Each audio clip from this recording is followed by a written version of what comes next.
You're listening to the OMG Hour.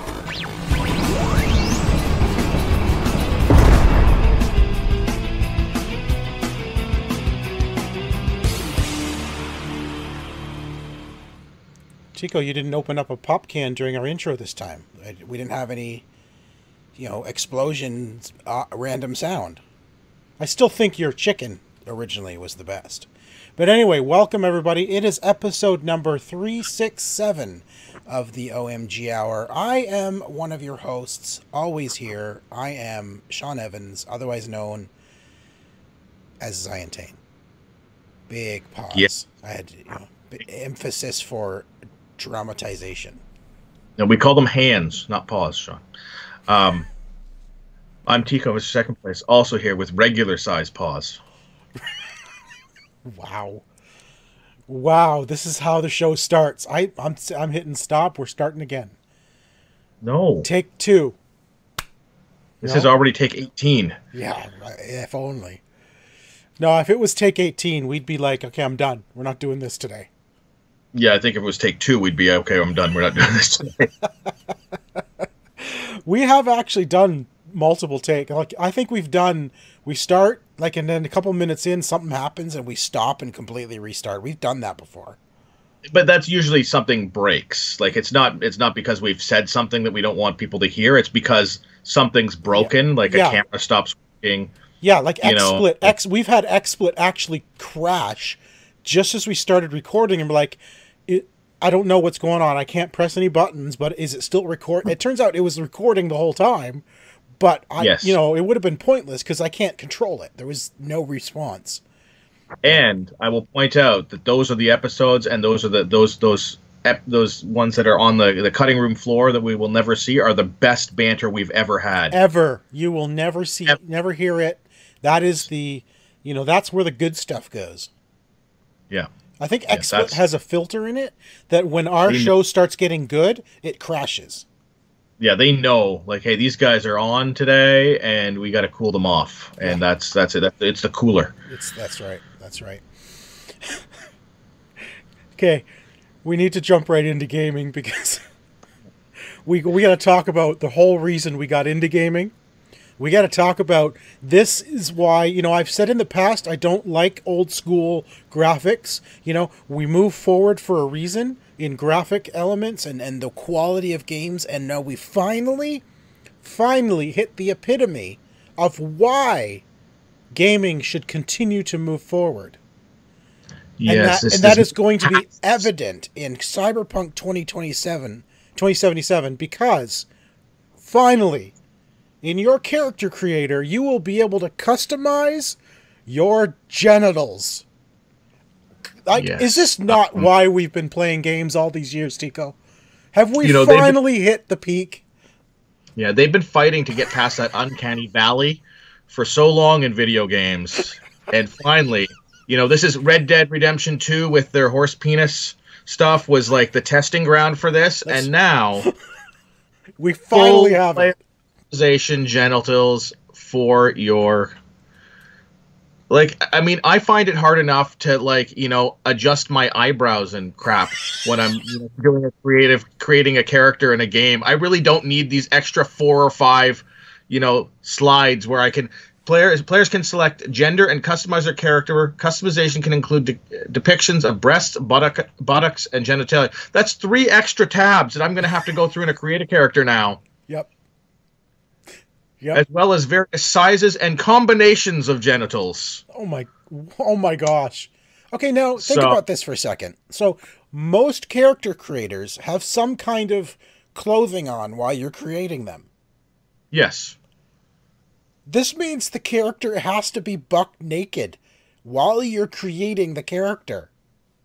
We can make that assumption, yes.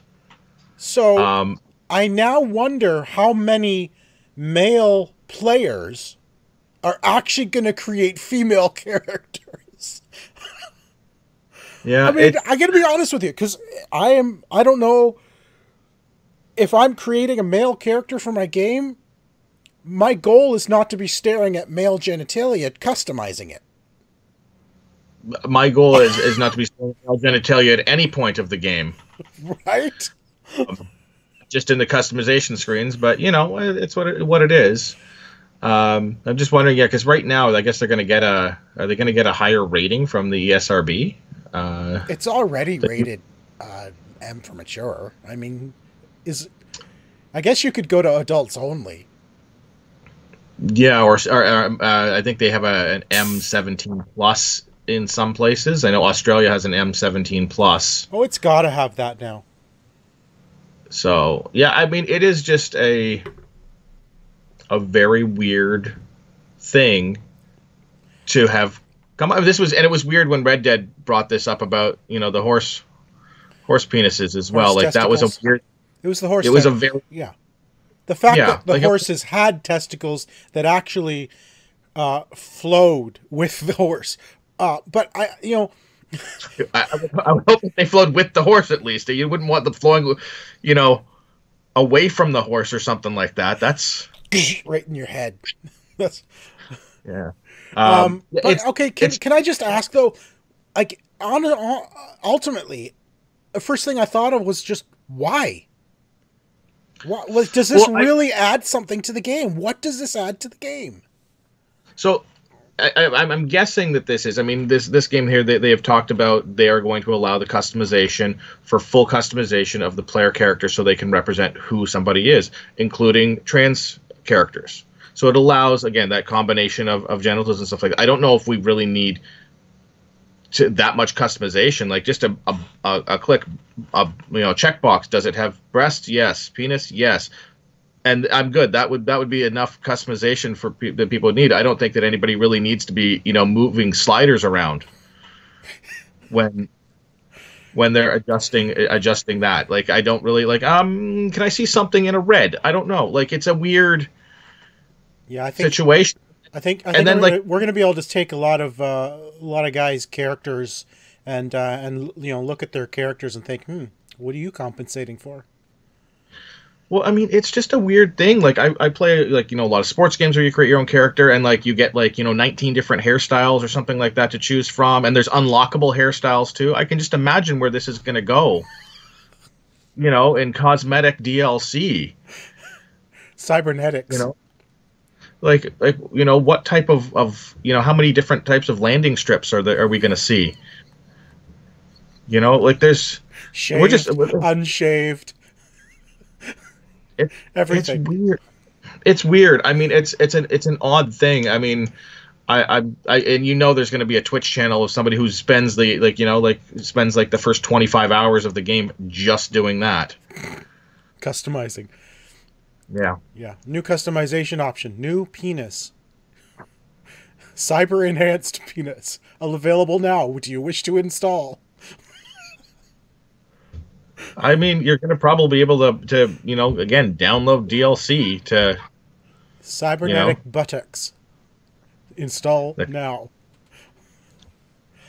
Okay. It's weird. It is weird. I don't know why they need. Like, they could have, and like, why that needs to be a news item either. I guess there's not much going on these days with news items, so they figure they'll throw whatever they can out there. Well, that's news. That's news now. I mean, we need the news, right? Yeah. I mean, the horse testicles was news. This is bigger news than horse testicles. Well, yeah. I mean, depends on what size options they give you. It could be bigger news than horse testicles.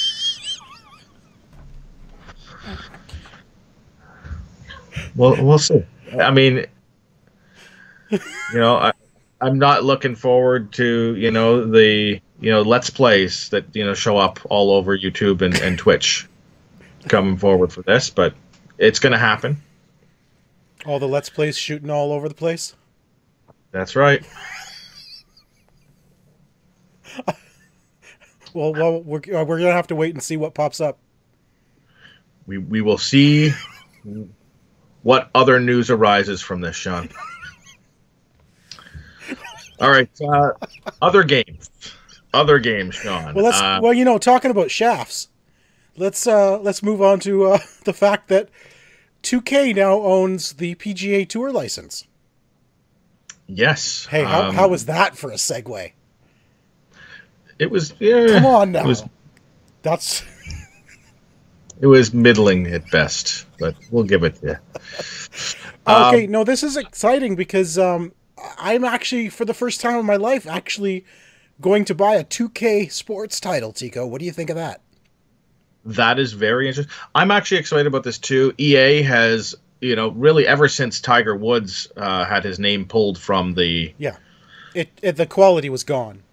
the quality's is gone. It's just like, okay, well, here's what we did last year. We're gonna reskin a little bit of stuff With a new name. and with a new name and put a new year on it, and that's it. I'm looking forward to a fresh look at the golf game. PGA Tour 2K21 has been confirmed. We're going to get more information on that from 2K on May 14th, so next week. I'm excited for this, for another true PGA Tour. Now, the golf club had the PGA Tour license for 1 year, right? Their latest version of the golf club was the PGA Tour.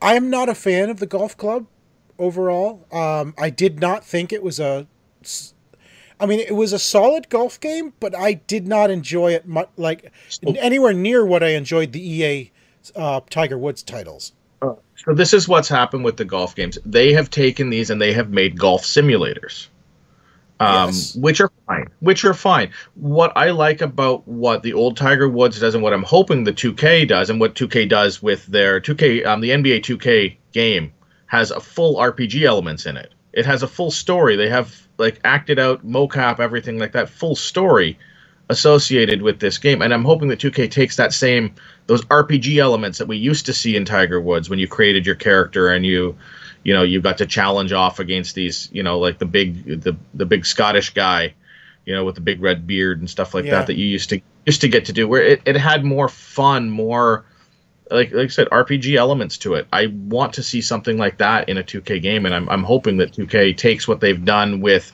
their other sports titles and brings that into this. Yeah, the old titles, when you would buy new equipment and clothes and hats, it would actually add to your stats. And it would like putting a hat on made you a better golfer somehow. Putting on specific gloves made you a better putter. But that's the stuff I enjoyed about it, was customizing all the elements to increase your stats where you needed it. Yeah. Well, those were the early stages of those RPG elements. I really hope that we see something similar, like an actual career mode and career story mode. Like they have NBA My Career is a great mode. You create your character, and they have storylines that happen throughout the season, and stuff that sort of builds as you move along. I want to see that in a golf game. That would be a fantastic golf game. Yeah, and they did have elements of that previously with your career mode. You would start getting sponsored by certain products and stuff, right? So you'd have those products available to you.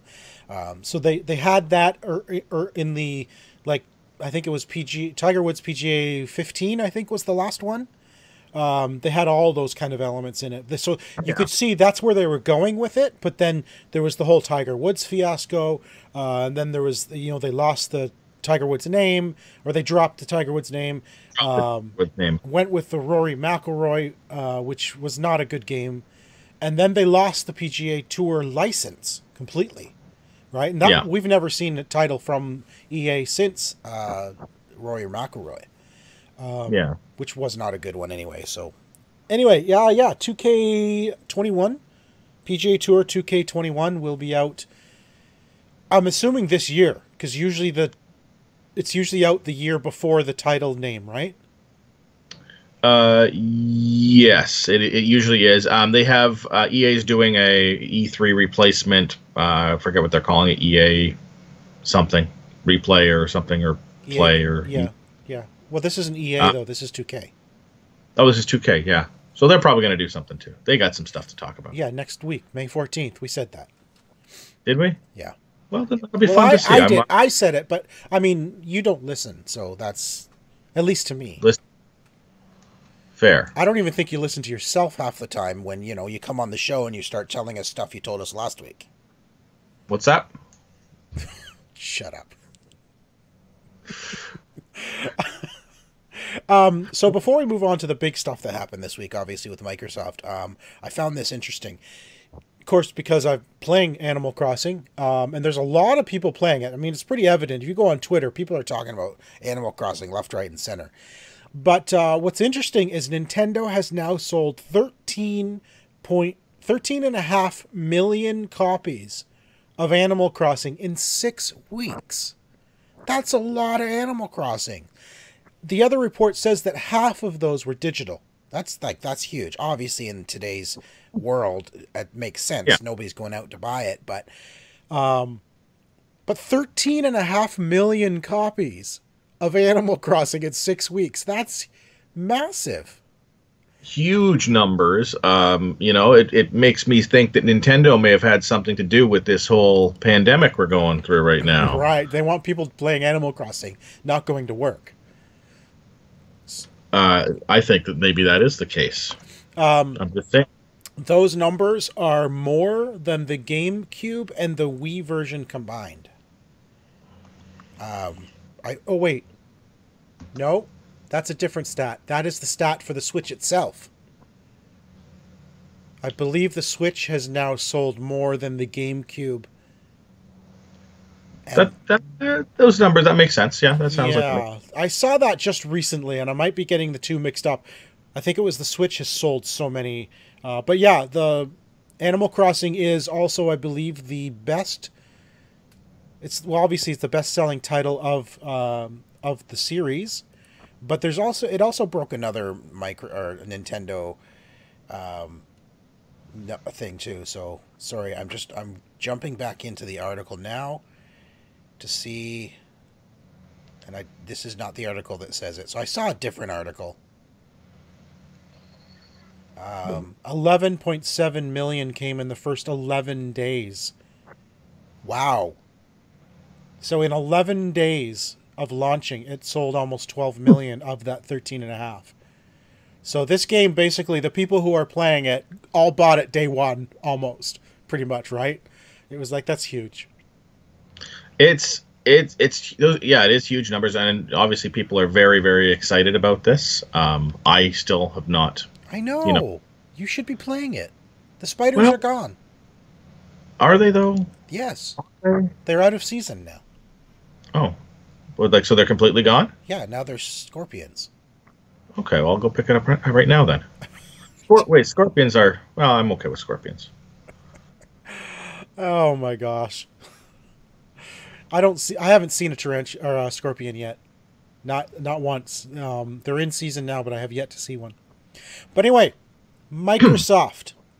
Yes. Microsoft did an Xbox Live event yesterday, May 7th, to show off new announcements and gameplay trailers, basically world premieres.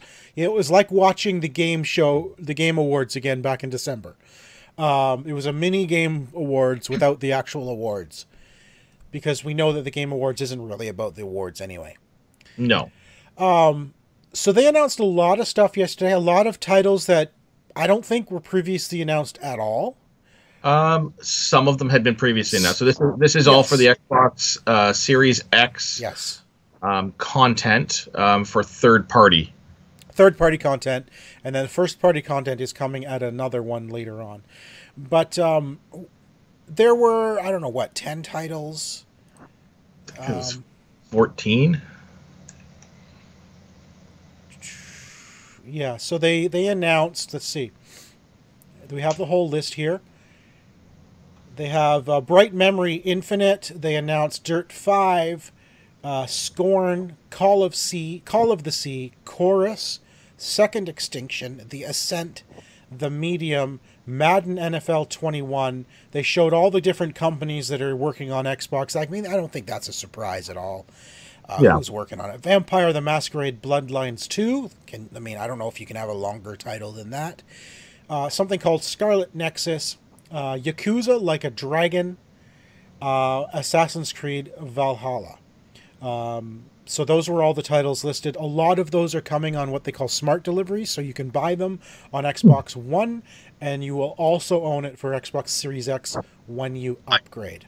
I'm happy about that system. Often games will come out and you want to play it enhanced on the next console, but they'll come out earlier. And like I think that's happened a couple of times where it's I think one of the Assassin's Creed before came out a month before. Yes, I think was it Unity maybe, or Assassin's Creed? No, Black Flag did that. It was Black Flag. It came out on 360, and then a month later. No, because Black Flag. No, it wasn't Black Flag. Because Black Flag was it Black Flag? Yeah, maybe. I'm pretty sure. Thinking of Rogue was the other one. Yeah, Black Flag. You are correct. It came out a month later on the Xbox One from the 360. Are you asking me if my Assassin's Creed knowledge was correct? I was confirming your Assassin's Creed knowledge. Yeah, you were. Yes. But so that happened. So people had to. Do I get it now and play it on the 360? Or wait a month for it? No, you play it now. Well, then that's my mindset is yes, absolutely. But now you don't have to make that choice. You can get it now. You buy it on the current system. And then when you upgrade, the smart delivery system will be like, hey, you already bought this for this. Here's your upgraded version. Yeah. Enjoy it. Because they're creating a Microsoft ecosystem as opposed to a system-based ecosystem. Yeah. Right, which is nice. I think that's great. I would love to know, and nothing's been announced, but I would love to know if Sony's looking at something similar. If they're going to have a smart delivery thing as well between PS4 and PS5. You know, Microsoft can do it because the architecture is the same. It's just more powerful hardware. Right. Very much like a PC. It's exactly the way PCs have been for years. Right? You buy a new PC, you don't have to rebuy all your games off Steam. You just have better versions of those games now. Right. Right? Because your hardware can handle it. And that's what they're doing with Xbox. You now have better hardware to handle a better version of the game. And I have to imagine that Sony will be looking at how they can make this happen as well. I think they have to. I really do. Because I know they're going to have. They've already mentioned backwards compatibility, right out of the gate. So whether or not they're going to have a smart delivery style mechanism as well, we haven't heard. Yeah, I imagine they will. So what games did anything stand out to you? Like there's a few of these like Madden 2K21, whatever. Yes. You know, I don't care so much about it. Like I mean I'll play it, but I don't care so much about it. Well, what stood out to you? Okay, so the one that actually stood out right away was the first one they started with. Bright Memory Infinite. I don't know anything about it, but it looked really cool. It was like high action. The trailer starts with the character swimming. It looks like a lot of melee, guns, swords, almost like a bullet storm style action where you can grab your enemies and pull them towards you, hit them with swords. But then the character jumped in a car as well, and started like a race, combat racing. Yeah, what this looked like to me when I saw this, I'm watching this with the visuals and with the action stuff like that. Really reminded me a lot of Crysis. Oh, okay. I never played Crysis.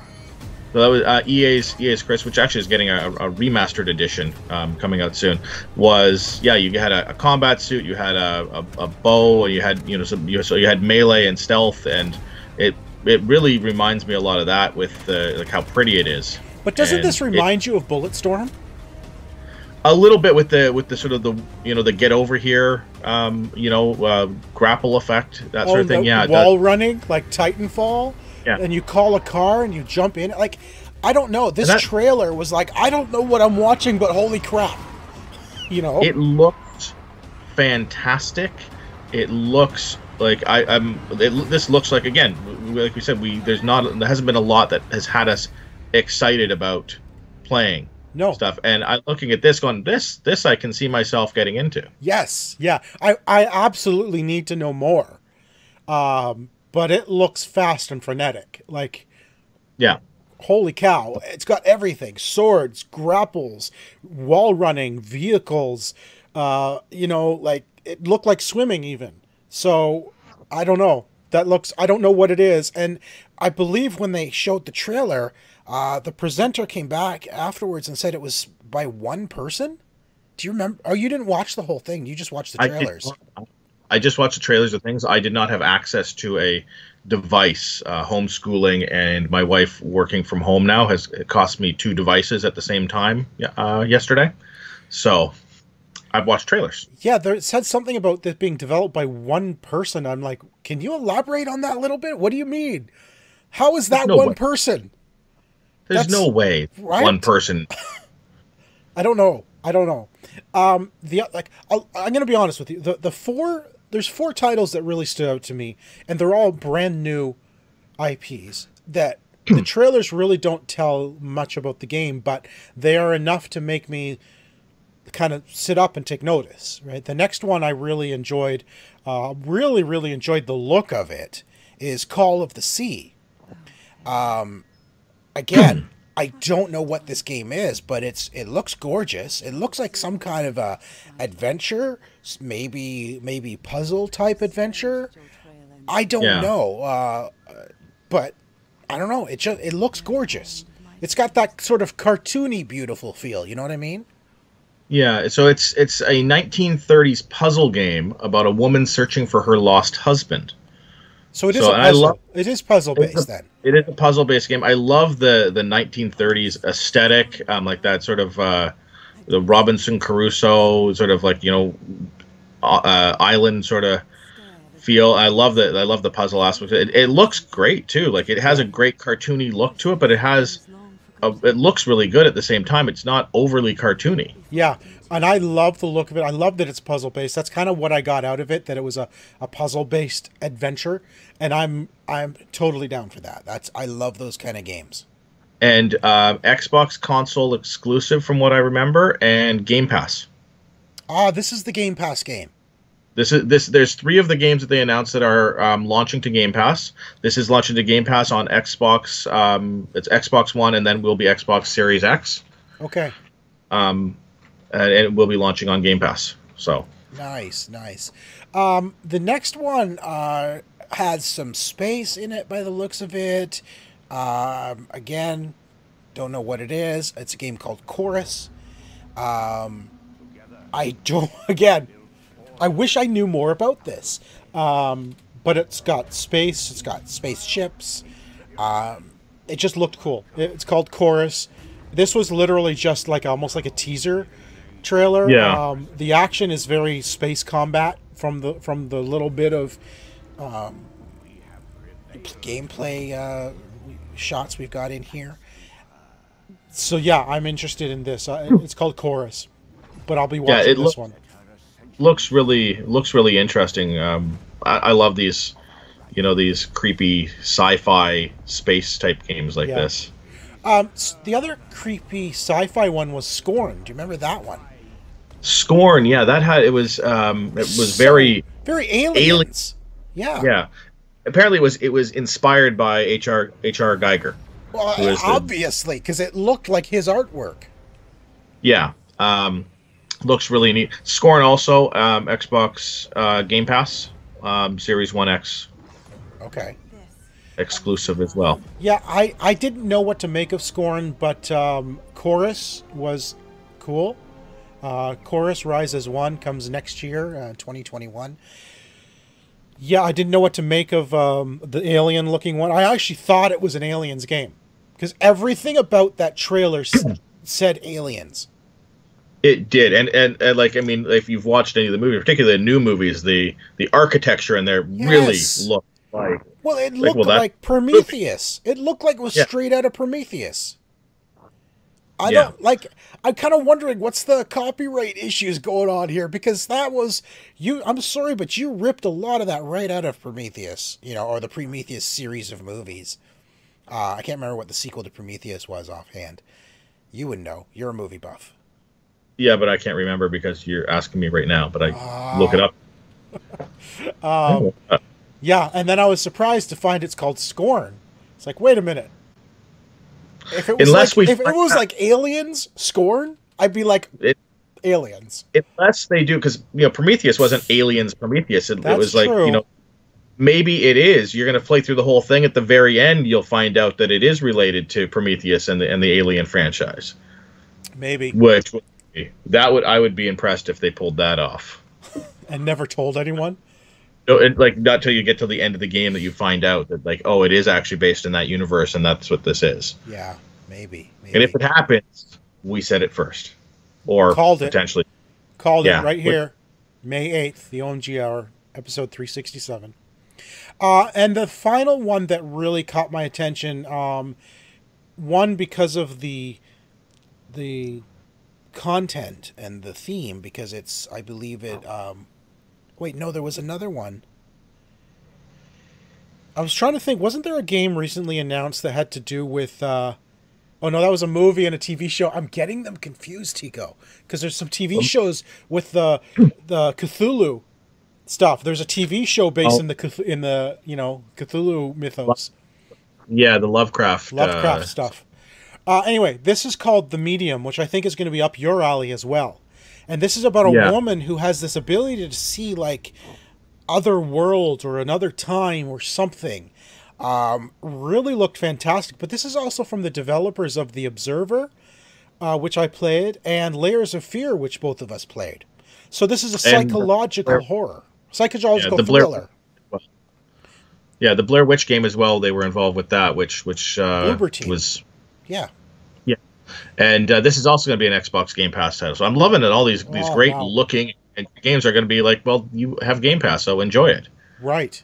And this looks amazing. Now, granted, Observer, I think, looked amazing, but I did not enjoy Observer as much. Like, Layers of Fear was cool and creepy as anything. So they're very good at doing the creep factor. You know, they know how to do psychological thriller. And that's what this is. This is another psychological thriller. So this is sort of their forte. But the ability for this woman to see between two different realities, that's cool. So kind of looking forward to seeing more about that one. Those are the four that I really liked. Which ones stood out to you? So, this similar, Bright Memory, Infinite, Medium looked really good. Scorn, I don't know much about the gameplay of that. So, I mean, it looks cool, but I don't know yet. Yeah, what is it? We don't know. What's it going to be? The Ascent, which is, it's like a cyberpunk isometric RPG. That one, yes. I did notice a few games. And as I'm watching through the whole, 30, 40-minute presentation, I'm thinking, man, there's a lot of Cyberpunk 77 style games coming out recently or soon. I mean, Cyberpunk has really started something here, because I swear there's 2 or 3 trailers that as soon as it started, I'm like, oh no, it's not Cyberpunk, but it really looks like it. A lot of people have been jumping on that style lately. Yes. Yeah, those are the ones that really stood out to me. I can't remember. Did they show Gods and Monsters? They didn't.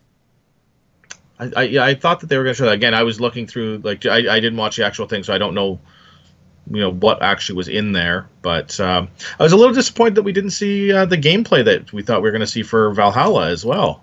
Very disappointed. There was tiny snippets of gameplay in the trailer we saw, but certainly not enough to see the game in any way. There was no HUD. There was no, like, it didn't look like the game. It looked like another trailer. They showed basically an in-engine trailer is what they showed off.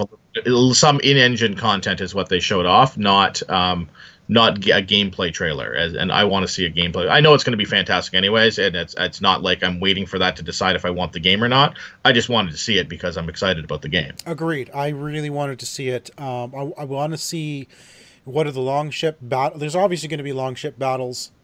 I want to see what it's going to be like when because they said you could, on a longship, you can spot sorry? Forts, I think it was. So you can spot the fort or the settlement that you want, then go in and attack. I want to see that stuff. I want to see, what is this combat going to look like? What are these Viking rap battles? I want to see this. Come on. That I would love to see what that is. And every time I hear Viking rap battles, I go back to the Monkey Island games where they had the pirate dueling, where you had to come up with the right, it would have a rhyme or something like that. You'd need to come up with the right word. Oh no! I don't know if you remember. Do you remember this game? I don't. The Monkey Island. I'm not a point and click adventurer. Okay. It was a fun little mechanic. So they'd have duels, and so you'd be in a sword battle, and you'd be insulting each other as you dueled.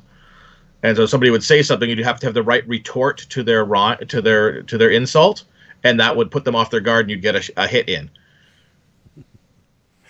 I don't know.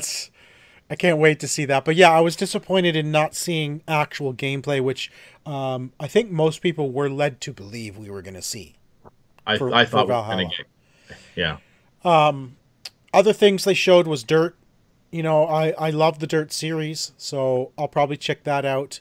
What else did they show that you are looking forward to?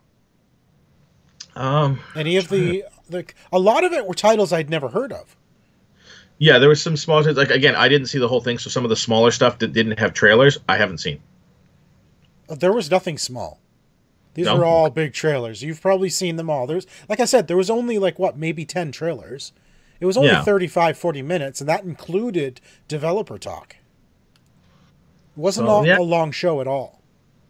There's a lot of stuff like this, the racing games and stuff like that. The JRPG that they showed off, not super interested. Yakuza. Oh, there's the Namco Bandai game. I can't remember what it's called, but you know, as I'm watching that trailer, I think that's the epitome of kind of what Namco Bandai games are.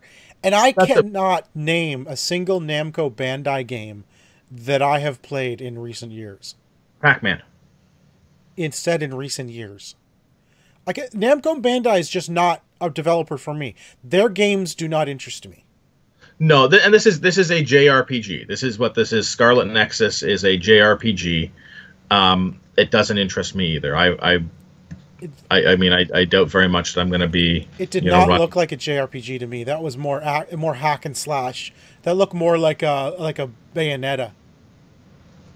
Oh, well, either way, I'm not interested. No, not at all. You know, and that got me thinking, Tico, that you know, as I'm watching that, I'm thinking, yeah, you know what, Namco Bandai games, they don't interest me. You typically don't play their games at all, and that got me thinking that, you know, it really, as a gamer, I wonder if each player sort of has a particular developer that basically they always make games they're interested in. And I think to Ubisoft, for me personally, I can't think of a single Ubisoft title that doesn't interest me. Do you know what I'm saying? It's almost like Ubisoft's tastes in games fully line up with mine. Yeah, like there's a few that I just don't like. They'll be like, oh, we're coming up with this. I'm like, I don't care. Like, you know, a lot of the racing games I'm not super interested in, like stuff like places like Codemasters, for example. Like, they just do the racing games. But yeah, like Ubisoft, I really enjoy. Games. Yeah, but I don't care for them. Right. I mean, I'm bad at them. So maybe that's what it is. Maybe it's because I'm bad at them. Ubisoft, like, I can't think of a single one of their series that I don't enjoy. Right. EA is a 50-50 for me. Yeah, it really is. Like, it's a 50. Activision has really kind of gone the way of either they're doing Call of Duty or they're doing old school remakes. That's kind of where they've ended up. That's their niche, and that's just not me. You know, I don't care. Like stuff like THQ, or I think it's Deep Silver doing a lot of their stuff. Like, I enjoy a lot of those sort of games. That's going to be stuff like Destroy All Humans and the Saints Row games and stuff like that. I enjoy those. 2K, I enjoy their sports games. You know, GTA, Grand Theft Auto, those sort of things. Now, if you were to pick one studio or publisher that you feel gets you as a gamer, who is that? It's got to be Ubisoft at this point. Like, I'm like the last two Assassin's Creeds just destroyed them, ate them completely up. Yeah. The Watch Dogs stuff, enjoyed thoroughly both of those games. Yeah. For Honor wasn't necessarily for me. Like, I didn't love that style. I still had a little bit of fun with it. Probably not, you know, directly what I would go after. Sure.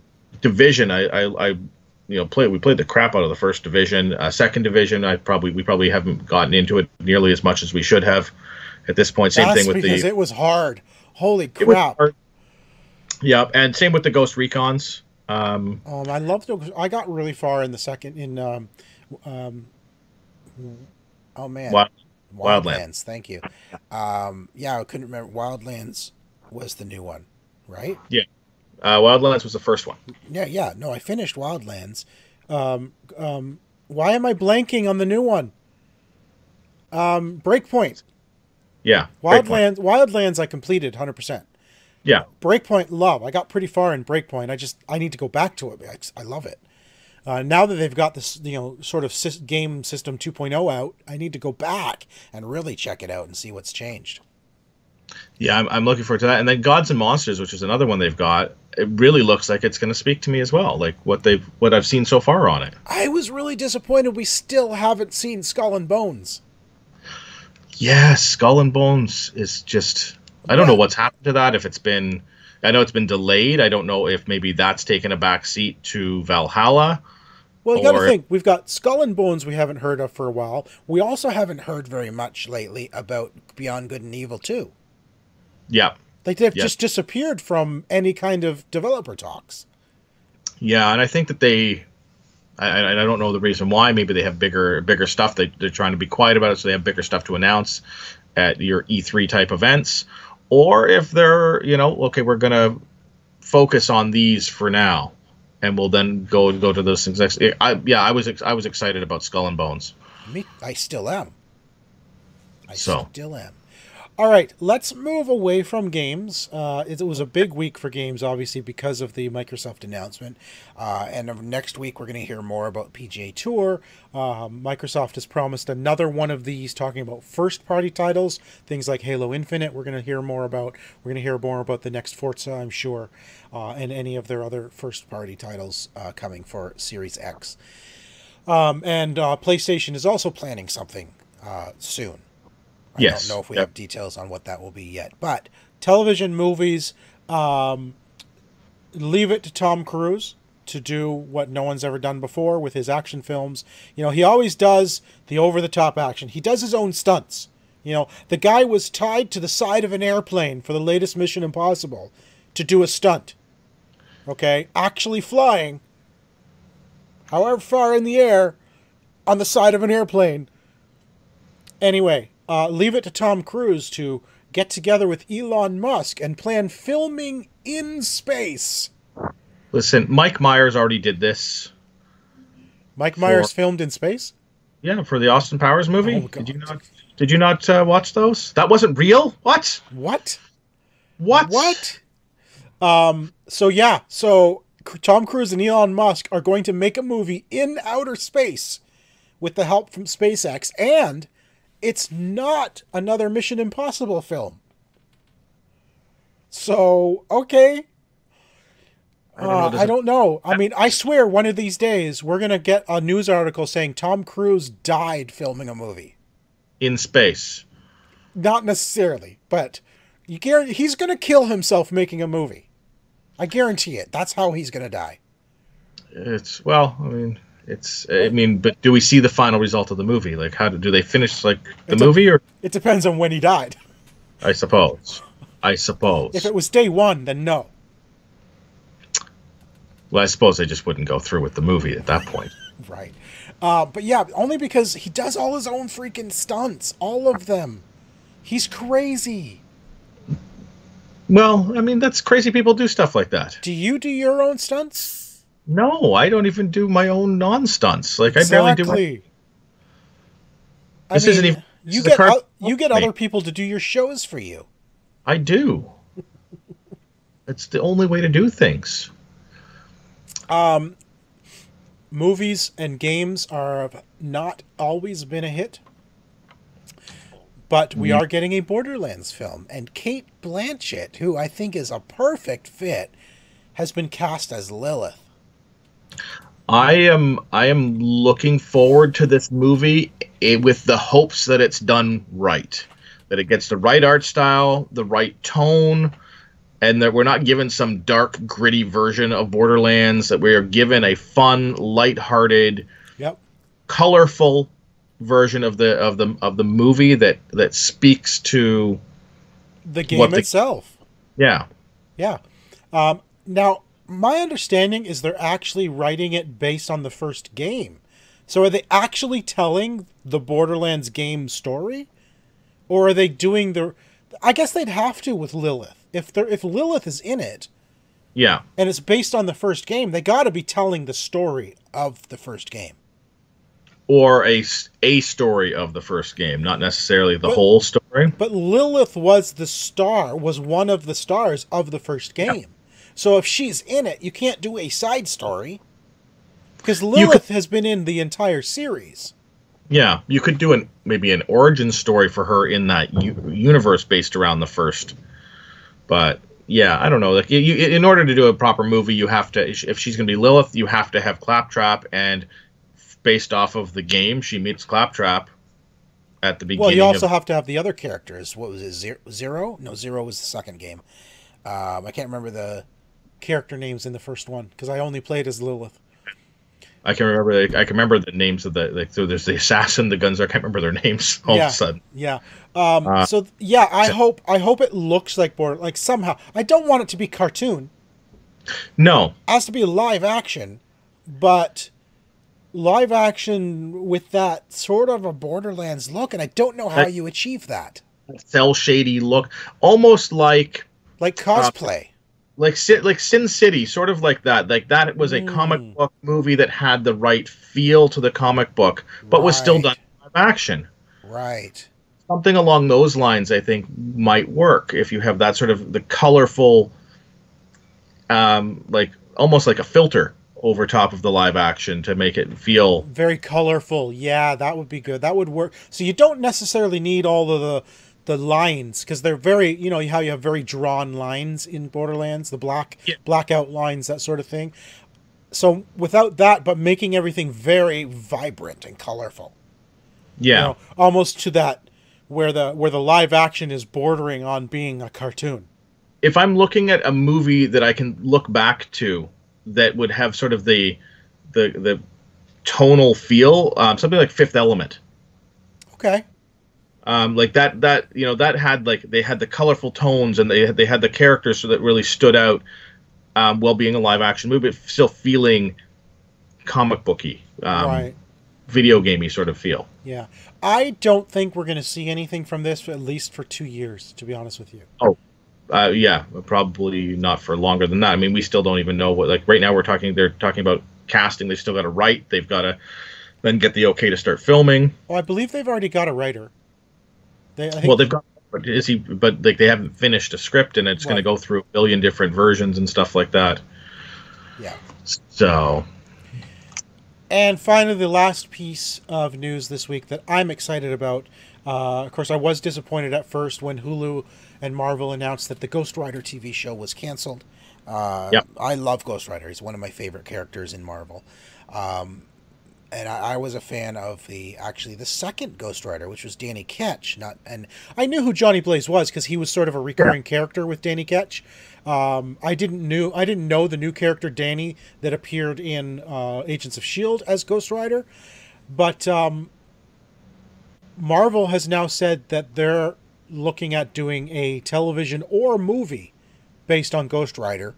Actual MCU as opposed to MCU adjacent, which is what they consider Agents of S.H.I.E.L.D. was MCU adjacent, meaning it can reference events in the MCU, but it's not really part of the MCU.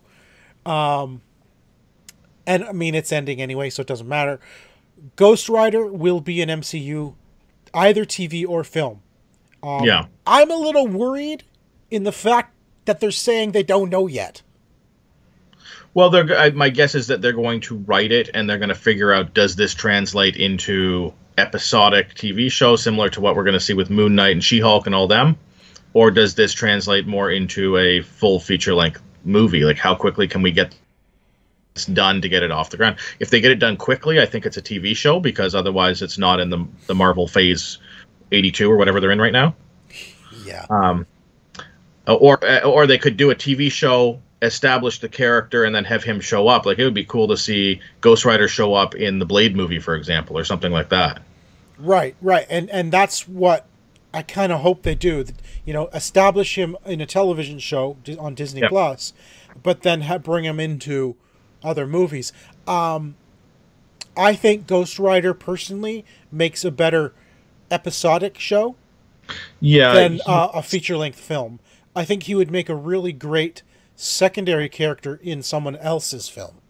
yeah. He's a character with a lot of personal baggage, which I think is better drawn out in a series as opposed to trying to drop all of that angst and everything like that character brings to the table in a 2 to 3 hour movie. And the question is, do they do Johnny Blaze or do they do Danny Ketch? Personally, I hope they do either one because, in my opinion, a motorcycle on fire looks way better than a car. That is true. Because, I mean, like, think about it. A car, the driver's inside the car. What's menacing about Ghost Rider as a driver in a car as opposed to Ghost Rider on a bike with his chain flying through the air like a cowboy? yeah. Like, to me, that's more menacing as a character. Yeah, there's a few other Ghost Riders out there too. There's a few other people who have played, who've taken on the role of Ghost Rider as well, who were horses and on motorcycles as well. So there's a few they have to pull from potentially. In the past, I don't think they have had titles after them. There's been 3 Ghost Riders who have had actual titles, and that started with Johnny Blaze. Then the Spirit of Vengeance moved to Danny Ketch, and then it moved into Danny Ketch, and then it moved into. I know I said Danny earlier, but I can't remember the third guy. The one who was in Agents of S.H.I.E.L.D. I can't remember his name now. But Yeah. he was the third one to take on, and I think it might be in Robbie Reyes. Right, yeah, that's it. Yes. Yeah. It won't be Robbie Reyes, is what they're saying. So, I don't know. My hope is kind of Danny Ketch, because Johnny Blaze has been done with Nicolas Cage. So, let's do Danny Ketch. Yeah, Why not? that'd be fun. Oh, or do a new one. I don't care. Give me a new character. It's not the character who is. It's the Spirit of Vengeance himself That you want to see. Like, Right. I would love to see that pop up. Speaking of Nicolas Cage, they're talking about a National Treasure TV series now as well. Oh my gosh, yes. And didn't we just hear that Nicolas Cage is going to play Tiger. Joe Exotic?